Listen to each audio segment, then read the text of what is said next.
Good evening students. आज फिर से एक छोटा सा नया टॉपिक स्टार्ट करने वाले हैं जो फिजिक्स के लिए भी इम्पोर्टेंट है और केमिस्ट्री के लिए भी इम्पोर्टेंट है ना। मॉलिक्यूलर स्पीड्स के बारे में हम पढ़ते हैं ना। काइनेटिक थ्योरी ऑफ गैस का एक छोटा सा टॉपिक है।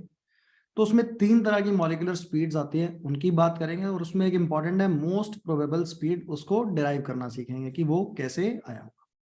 ठीक है, तो स्टार्ट करते हैं कहाँ से। Maxwell distribution of molecular speeds है कि मैक्सवेल ने एक इक्वेशन दी थी जहां से हम मॉलिक्यूलर स्पीड्स को लेके आए थे ना। तो किसकी बात करेंगे? Maxwell distribution of molecular speeds.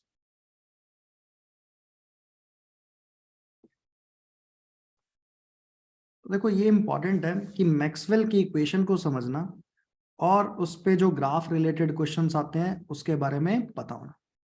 तो मैक्सवेल ने एक इक्वेशन दी नंबर ऑफ पार्टिकल्स का स्पीड के साथ वेरिएशन। तो वो क्या वेरिएशन था? D N is equal to, सारी चीजें समझेंगे डी एन क्या चीज है और सारी टर्म्स क्या होंगी। 4 pi N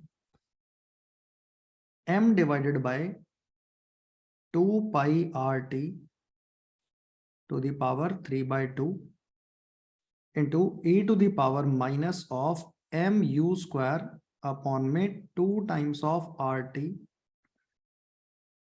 into u² into D. तो ये इक्वेशन थी किसकी? मैक्सवेल की। अब यहाँ टर्म समझते हैं कि ये सारी चीजें किस किस को रिप्रेजेंट कर रही होंगी। तो अगर बात करें यहाँ पे जो चीजें हमें पता है बेसिक, उनके बारे में तो पहले लिख देते हैं। एम किसको रिप्रेजेंट करता है? मोलर मास ऑफ गैस, कि गैस का मोलर मास क्या होने वाला है। टी किसको रिप्रेजेंट कर रहा है? टेम्परेचर को, कि किस टेम्परेचर पे हम मॉलिक्यूलर स्पीड्स निकाल रहे हैं। आर किसको रिप्रेजेंट करेगा? गैस कांस्टेंट, जो यूनिवर्सल गैस कांस्टेंट होता है। पी इक्वल टू एनआरटी में जो आर है वही बात हो रही है ना यहाँ पे। तो ये तो बेसिक टर्म्स हो गए। अब यहां से स्टार्ट करते हैं डी एन क्या चीज है। ठीक है, तो डी एन क्या चीज है? ये रिप्रेजेंट करता है number of molecules having speed between u and u plus D U. अब देखना u प्लस डी यू का मतलब क्या? बहुत ही स्मॉल चेंज किया हमने। मतलब ये जो u से u प्लस डी यू है, तो मतलब ये कौन सा इंटरवल रहा होगा? अगर इंटरवल ऑफ स्पीड की बात करें तो किस इंटरवल में? डी यू इंटरवल में। कि डी यू इंटरवल में जिन पार्टिकल्स की स्पीड है वो कितने हैं? D N. तो देखो ये तो इंटरवल डी यू हो गया। अगर मैं इसी को डी यू से डिवाइड कर दूं, सोच के देखना, अगर डी यू इंटरवल में डी एन पार्टिकल्स हैं तो D N by D U क्या हो गया जब इंटरवल कितना होगा? 1 यूनिट का। तो हम क्या बोल सकते हैं? Number of molecules having speed in unit interval. ठीक है, कि यूनिट इंटरवल में कितने पार्टिकल्स। यूनिट मतलब जैसे अगर मैं मीटर पर सेकंड ले रहा हूं, तो 1 मीटर पर सेकंड का अगर मेरा इंटरवल हुआ तो उसमें कितने नंबर ऑफ मॉलिक्यूल्स लाई करेंगे? तो वो क्या होगा? D N divided by D U. अब देखो जो एन है, कैपिटल एन, वो रिप्रेजेंट करता है टोटल नंबर ऑफ मॉलिक्यूल्स को, कि पूरे गैस सैंपल में कितने टोटल नंबर ऑफ मॉलिक्यूल्स हैं। तो अगर मैं इसको पूरे को एन से डिवाइड कर दूं, 1/n dn/du, तो देखो अगर किसी भी चीज को टोटल नंबर ऑफ पार्टिकल से डिवाइड कर दिया जाए तो वो फ्रैक्शन को बता रहा होगा।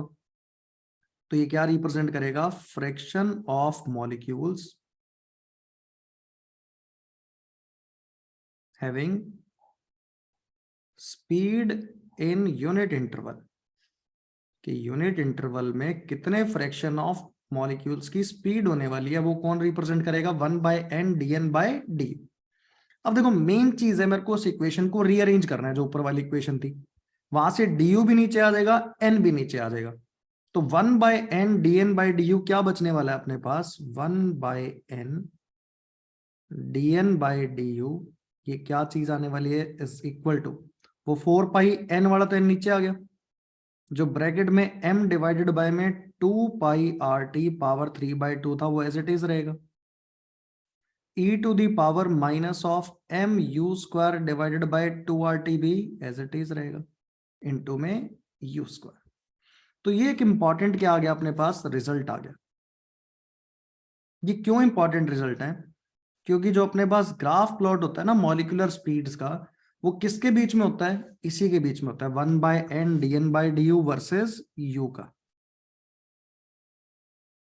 1/n dn/du वर्सेस u, इसके बीच में होता है। अब देखना, अगर मैं इसका ग्राफ प्लॉट करूं, तो अगर मेरे पास गैस फिक्स है, टेम्परेचर फिक्स है, तो 4πm/2πRT, ये पूरा फैक्टर तो कांस्टेंट रहने वाला है। दो टर्म्स है देखो u के अंदर, एक एक्सपोनेंशियल डिक्रीजिंग है e⁻⁻mu², और एक सिर्फ u² है। u² क्या रिप्रेजेंट करेगा, पैराबोलिक इंक्रीज। तो ये जो ग्राफ होता है ना, इसके दो कंपोनेंट होते हैं, ठीक है। पहला ग्राफ पैराबोलिक और दूसरा पार्ट क्या होता है, एक्सपोनेंशियल डिक्रीजिंग। तो देखना, इस लाइन के अक्रॉस ये ग्राफ सिमेट्रिकल नहीं होता। रीजन क्या है? क्योंकि जो पहला वाला पार्ट है वो कौन सा है, पैराबोलिक इंक्रीजिंग, मतलब u² वाला डोमिनेटिंग फैक्टर है, और हायर स्पीड पे कौन डोमिनेट करता है, ये एक्सपोनेंशियल वाला फैक्टर।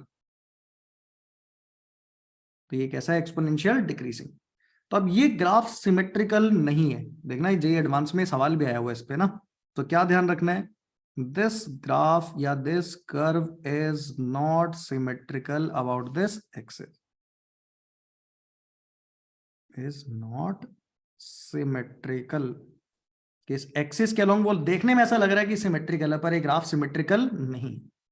तो पहली चीज अपने पास ये ग्राफ के बारे में बड़ी इंपॉर्टेंट आ गई, कि पहला जो लोअर स्पीड पे डोमिनेटिंग फैक्टर है वो पैराबोलिक है, तो वो पहले इंक्रीजिंग बन रहा होगा। और जो हायर स्पीड्स है उस टाइम पे कौन डोमिनेट करेगा, एक्सपोनेंशियल वाला फैक्टर, तो वो कैसा होगा, एक्सपोनेंशियल डिक्रीजिंग। तो एक चीज अपने ग्राफ के बारे में पता चली कि ये ग्राफ सिमेट्रिकल नहीं होता। अब यहां से हम तीन तरीके की स्पीड्स को क्या करेंगे, डिराइव करेंगे, जिसमें सबसे पहली स्पीड कौन सी आने वाली है, मोस्ट प्रोबेबल स्पीड, जिसको हम इजीली डिराइव भी कर सकते हैं, मोस्ट प्रोबेबल स्पीड। ठीक है, फिजिक्स और केमिस्ट्री दोनों के लिए इंपॉर्टेंट है ना। देखो, फिजिक्स में इसकी डेरिवेशन नहीं कराई जाती, वो लिखवा देते हैं सीधा रिजल्ट ना, ठीक है, पर केमिस्ट्री में इसको डेराइव करेंगे। क्यों ऐसा, मान लो मैक्सवेल की इक्वेशन चेंज करके लिख दे, कुछ भी एक हाइपोथेटिकल इक्वेशन दे दे और कहे मोस्ट प्रोबेबल स्पीड अब नहीं डिराइव करो, तो फिर अपने को क्या पता होना चाहिए कि किस तरीके से इसको हम निकालते हैं। तो नाम से ही पता चल रहा है, देखो, गैस सैंपल में जो मैक्सिमम नंबर ऑफ मॉलिक्यूल्स की स्पीड होगी वो कौन सी होती है, मोस्ट प्रोबेबल स्पीड। तो इसको हम क्या लिख देंगे, it is the speed possessed by, speed possessed by maximum number of molecules of gas at a particular temperature। एक पर्टिकुलर टेम्परेचर पे मैक्सिमम नंबर ऑफ पार्टिकल्स की जो स्पीड होगी वो कौन रिप्रेजेंट करेगा, मोस्ट प्रोबेबल स्पीड। तो इस ग्राफ में अगर समझे कि कौन सी मोस्ट प्रोबेबल स्पीड होगी, तो देखो फिर से एक बार ग्राफ प्लॉट करते हैं। क्या था अपने पास, 1/n dn/du वर्सेस u, क्या ऐसा ग्राफ था, थोड़ा सा एक बार दोबारा बना देते हैं। कुछ ऐसा करके अपने पास ग्राफ था ना ये। अब एक बात देखना, क्या मैक्सिमम नंबर ऑफ पार्टिकल्स किस पॉइंट पे रहे होंगे, क्या यहाँ पे फ्रैक्शन ऑफ पार्टिकल्स क्या मैक्सिमम रहे होंगे, तो इसके कोरस्पॉन्डिंग जो भी स्पीड होने वाली है वो कौन सी होने वाली है, इस स्पीड को क्या बोलेंगे, मोस्ट प्रोबेबल स्पीड। अब सोच के देखना, इस पॉइंट पे अगर मैं एक टेंजेंट ड्रॉ कर दूं, ध्यान से देखना क्या ड्रॉ कर रहा हूं, एक टेंजेंट। तो इस टेंजेंट का अगर मैं स्लोप निकालूं, तो वो स्लोप क्या होने वाला है, 0। तो स्लोप 0 करने पे जो मेरे पास स्पीड आ रही होगी वो कौन सी होगी, मोस्ट प्रोबेबल स्पीड। अब सोच के देखना, अगर मेरे पास कोई ग्राफ हो y और x का, ठीक है, और मेरे को स्लोप निकालना, तो मैं क्या करता हूँ, dy/dx। तो स्लोप रिप्रेजेंट ही क्या करता है, rate of change of y with respect to x। अब देखना, मेरी पूरी y एक्सिस पे क्या चीज है यहाँ पे, ये बड़ी इंपॉर्टेंट चीज देखना, 1/n dn/du, ये पूरा y है। इसको डिफरेंशिएट करना है u के रिस्पेक्ट में, तो मतलब मेरे को क्या करना पड़ेगा, 1/du ऑफ किसका, ऊपर डी लिख देते ना, d/dnu, ऑफ 1/n dn/du। अगर मैं इसको डिफरेंशिएट करके इक्वल टू 0 रख दूंगा तो जो स्पीड आएगी वो क्या आएगी, मोस्ट प्रोबेबल स्पीड। तो सबसे इंपॉर्टेंट चीज अपने पास ये आने वाली कि मोस्ट प्रोबेबल स्पीड हम लेके कैसे आएंगे कि y और x का जो ग्राफ है उसमें dy/dx इक्वल टू 0 करेंगे स्लोप को, और यहां से जो स्पीड निकल के आएगी वो क्या होगी, अपनी मोस्ट प्रोबेबल स्पीड।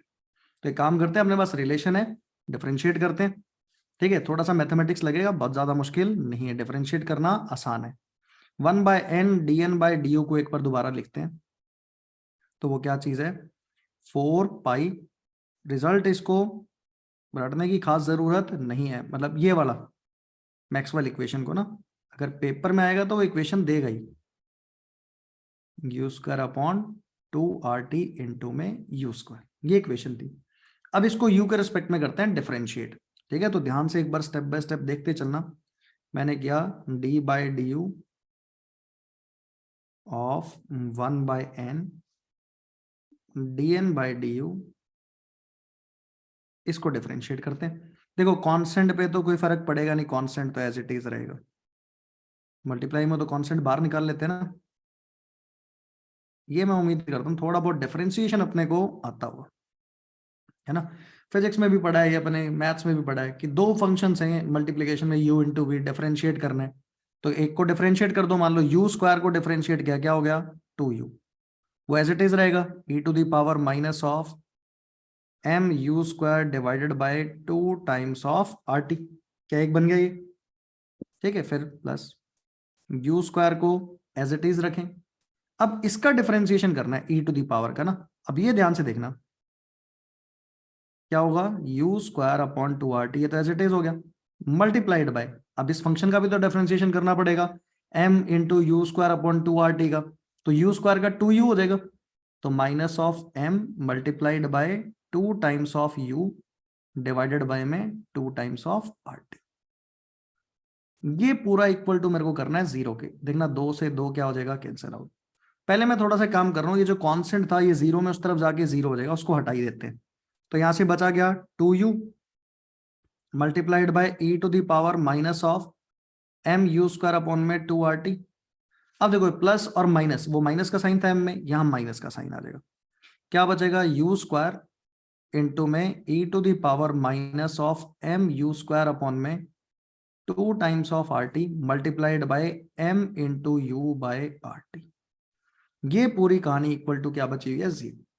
अब इसमें से भी कुछ कॉमन निकाल सकते हैं, क्या क्या चीज कॉमन निकाल सकता हूं मैं, एक तो u कॉमन निकाल सकता हूं और एक e⁻⁻ऑफ mu² अपॉन 2RT कॉमन निकाल सकता है।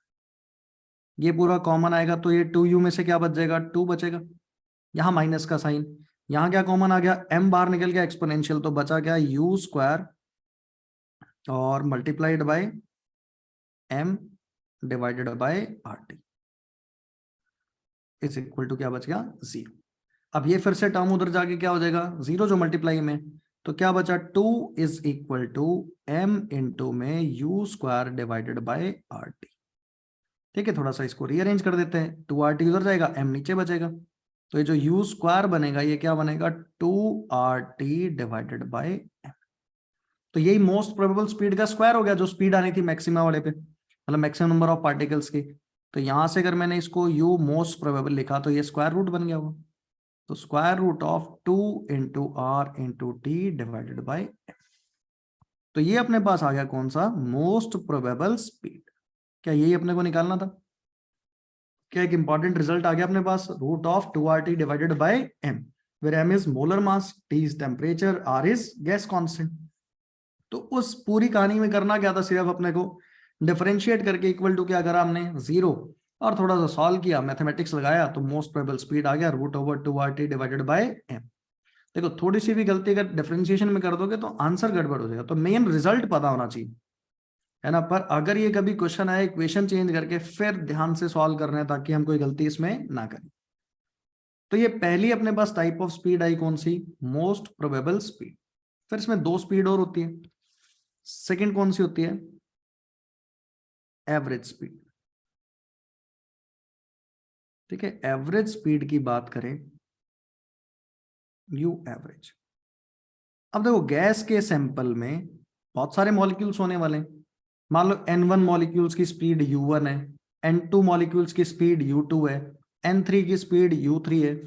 तो अगर इसको यूज करके मैं एवरेज निकालूंगा तो एवरेज क्या होने वाला है, N1 into U1 plus N2 into U2 plus N3 into U3 so on divided by N1 plus N2 plus N3 so on, ऐसे चलता जाएगा। अब देखो इसको समेशन में ना लिख के मैं इसको इंटीग्रल में लिखता हूं। तो U average is equal to, देखो ये नीचे तो टोटल नंबर ऑफ पार्टिकल्स ये n ही बन जाएगा, 1/n बाहर आ जाएगा। इंटीग्रेशन में क्या आएगा, 0 से लेके infinite dn multiplied by u। अब देखो dn हमने पूरा निकाल रखा है क्या, 4πm करके पूरा ना। तो एक काम करते हैं उसको लिख देता हूं मैं। तो u एवरेज क्या बनेगा, 1/n 0 से इनफाइनाइट। ये पूरा dn अगर तुम्हें याद हो 4πn, n से n कैंसिल हो जाएगा, मैं एक बार वैसे ही छोड़ रहा हूँ।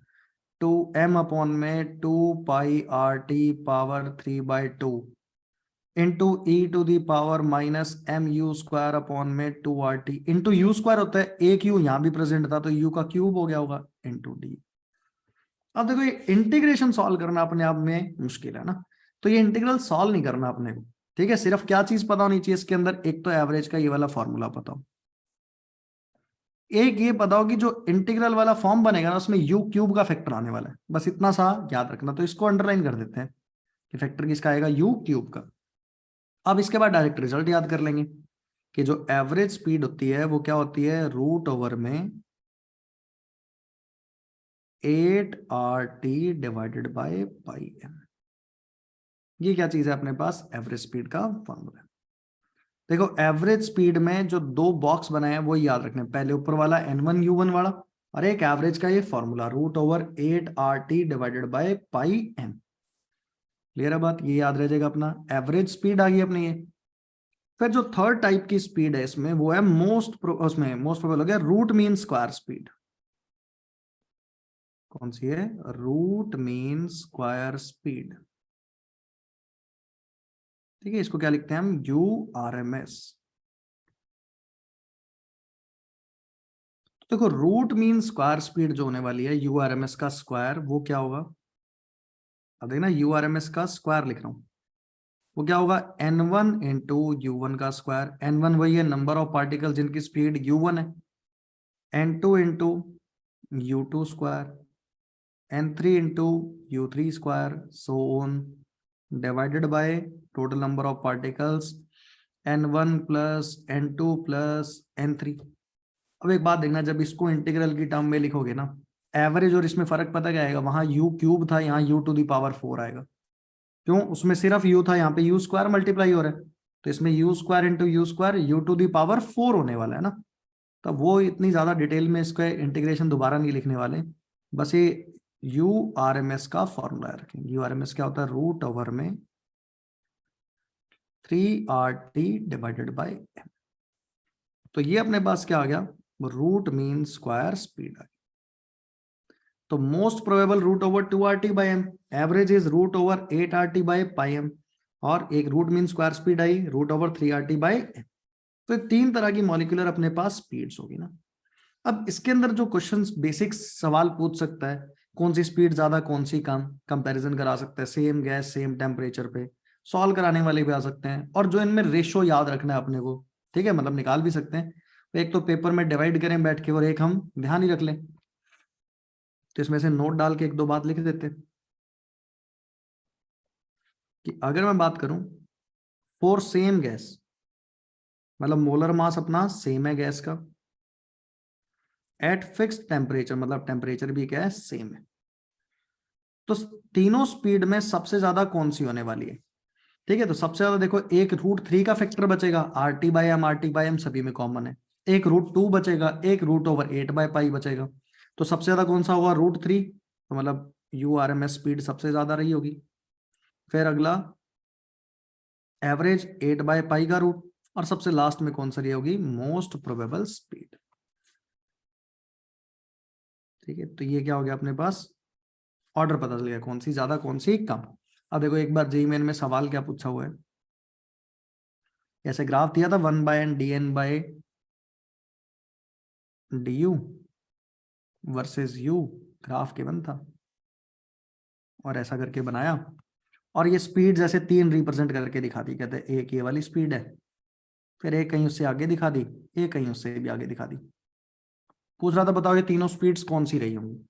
देखो ये तो अपने को पता ही है, जो मैक्सिमम नंबर ऑफ पार्टिकल्स की है वो मोस्ट प्रोबेबल, मोस्ट प्रोबेबल से अगली थोड़ी ज्यादा कौन सी होती है, एवरेज, और इससे भी ज्यादा अगली कौन सी होगी, आरएमएस।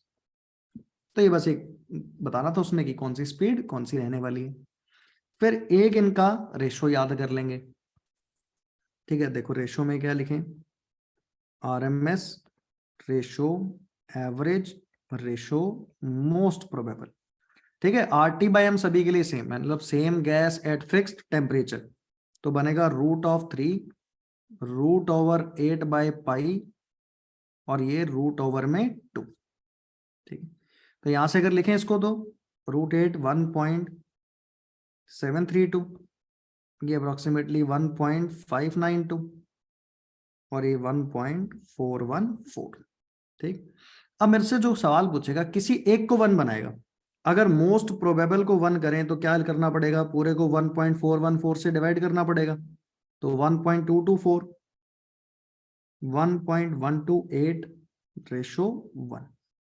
अगर मैं इसको 1 करना चाहूं आरएमएस को, वैसे तो लिखना चाहिए अगर पूछ ले रेशो में, तो इसको ऐसा भी लिखा जा सकता है 1:0.921/0.816।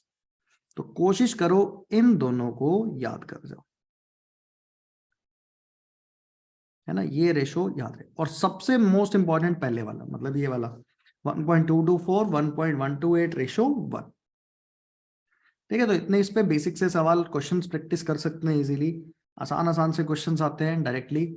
हाँ कुछ एक बेसिक चीज और याद रखनी है अपने को, कोई भी अगर फॉर्मूला लगाते हो ना, जैसे ये लगा रहे हो, मान लो √over में 3RT/m, तो m कौन सी यूनिट में रखोगे, कौन सा यूनिट लिखोगे इसको, kg/mol में, ऐसा यूनिट वाले में ना। t किस में रखोगे, केल्विन में, और r की ऐसा यूनिट यूज करना, ऐसा यूनिट कौन सी होती है, 8.314 joule kelvin inverse mole inverse. तो यहां से जो आरएमएस आएगा ना, एक कौन सी यूनिट में आएगा, सब कुछ ऐसा यूनिट में यूज किया तो मीटर/सेकंड। बहुत कम पॉसिबिलिटी होती है कि सॉल्व करा ले, मैक्सिमम टाइम रेशो में सवाल पूछता है तो चीजें कैंसिल आउट हो जाती है, ठीक है। तो इनके जितने भी प्रीवियस ईयर के क्वेश्चंस मिले अटेम्प्ट कर सकते हैं ना। तो ट्राई करेंगे रोज ऐसे कि एक छोटा छोटा सा टॉपिक कुछ डालते रहे जो इंपॉर्टेंट हो, जेईई मेन के लिए, नीट के लिए, एडवांस के लिए ना, ठीक है। और कोई बच्चा अगर ये हो कि कोई स्पेसिफिक टॉपिक हो, ठीक है, कमेंट कर सकते हो नीचे या मेरे को मैसेज करके बता दो, व्हाट्सएप नंबर वीडियोस में होता ही है इस पे डिस्क्रिप्शन में ना। पर कोशिश करना चैप्टर पूरा ना लिखो ना, एक छोटा सा टॉपिक, क्योंकि ज्यादा देर बैठना परेशानी होती है कंप्यूटर के आगे ना। तो एक छोटा सा टॉपिक जो 15-20 मिनट में कवर हो जाए, जल्दी से देखें और उसको आगे चलें, ठीक है। तो आज के लिए इतना ही, नेक्स्ट क्लास में मिलते हैं।